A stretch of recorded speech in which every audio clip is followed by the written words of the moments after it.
I love working with manifestors because it can be a challenge and it can be a really empowering experience. Manifestors are here to impact others, and they're all about initiation and innovation. There are some challenges that manifestors really do have. Manifestors can be kind of prickly, and in terms of their energy field, they can be very, especially for projectors, it's very hard to penetrate their energy field because, as Ra says, they have a repelling aura. Some of the female manifestors, especially that I know, take issue with that, but I felt it coming off of them. And so I really want to maybe define that a little bit more, because some manifestors are very, you can feel that auric field just kind of pushing against you because they're moving along their line of focus. They are taking steps to get things done. The visual I like to use is that it's like a hamster ball. Have you ever seen those hamster balls? And now they make them for humans, and you get in them and you walk or you run. I've never been in one, but I've seen them around, and you're in that, but there's this around you. That's how I sort of envision or visualize a manifestor's aura, is that once they get going, they have this protective shell around them that keeps them from being penetrated or affected by outside influences. So there's a sense with a lot of manifestors, especially if they have a lot of leadership qualities at times, where the attitude is kind of like, let me lead, follow, or get out of the way. And it doesn't mean that they don't love the people that they're around. It doesn't mean that they don't care for you. It doesn't mean any of that. It just means that they need to be free to move in the way that they need to move to get stuff done. So there can be a lot of anger that can come off of manifestors when they're not living true to themselves. Of course, the not self theme for a manifestor is anger. And it's because a lot of times people try to control them, and they're very, very sensitive to that. A lot of manifestors are very sensitive to people who are trying to control their moves, who are trying to manipulate them, who are trying to in some way get them to use their power in a way that they don't want to use it. And this brings up quite a bit of anger. And because they impact people, because they push people out of the way, because they initiate people to take action on certain things, that anger can be directed back at them, or they can be angry at other people because maybe others aren't moving fast enough. Maybe others are trying to control their moves.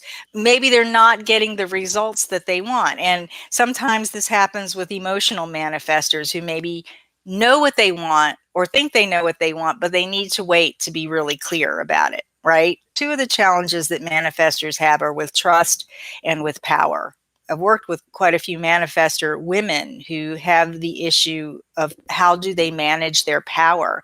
And I've observed it even among people that I know in my social circles. I've observed one particular manifestor woman who is very, very powerful, but she still tries to fit herself into the box of the meek housewife, or although it's impossible for her to be meek, but the box of what's expected of her as a traditional woman with children.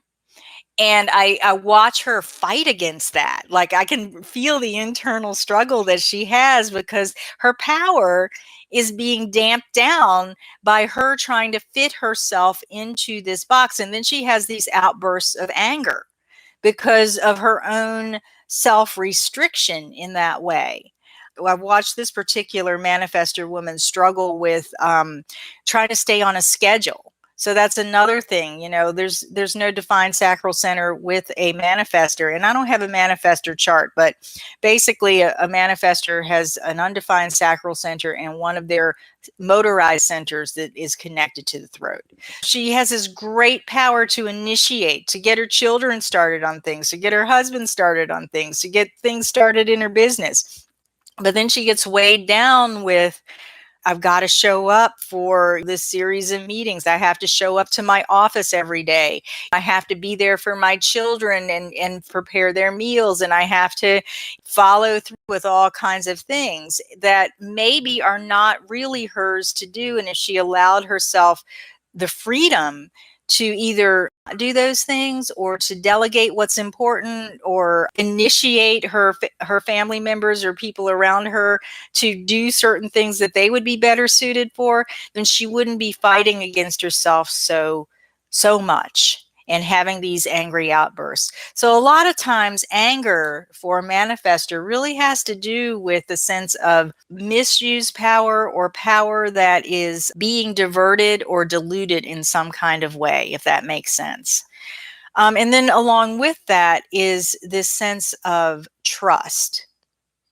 And I've seen this happen a lot as well, where manifestors a lot of times will, not a lot of times, but I've seen it happen where if they have learned somewhere along the way or have been conditioned somewhere along the way that it wasn't good for them to take action or it wasn't good for them to inform, which is their strategy, to inform others before they take their actions, that if they had negative repercussions or people didn't like what they were going to do or were trying to control it in some way, then they will stop informing and they'll just go and take the action or hide the action of whatever it is. And that, of course, ultimately leads to anger from other people who are impacted by the consequences of their actions. Again, there is that sense of misused power, because hiding your actions or not informing when that would really be the best thing, to bring it out into the open so that everybody understands and gets on the same page. When you do that, it's like you're not fully standing in your power. You're not fully owning the responsibility for the actions that you're going to take.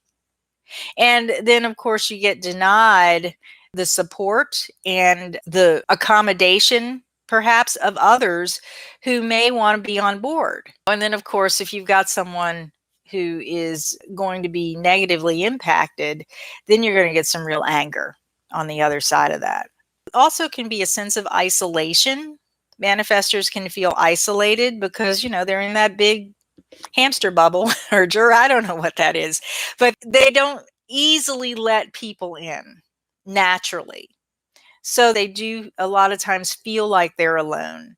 If they aren't aware of their strategy to inform, they don't realize a lot of times, or they don't feel that they can trust that if they open up and say and inform someone about what's going on with them, that they will actually truly be supported in a way that allows them their freedom to take action when they need to.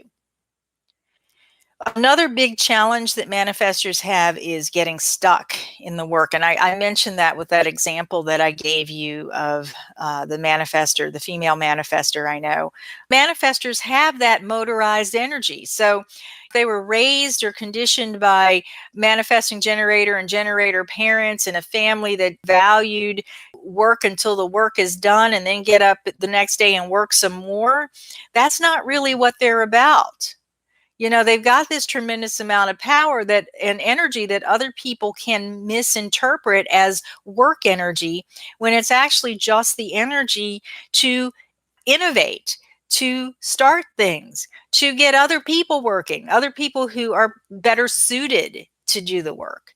So if I were working with a manifestor and talking about these challenges, I would encourage that manifestor, first of all, to really work with being able to stand in their power and take responsibility for the actions that they're going to take once they're very clear on what those actions will be, to have that courage to inform other people when they feel isolated to inform others about how they are feeling and allow others to support them in certain ways and to not feel like they are the ones that are responsible for getting everything done.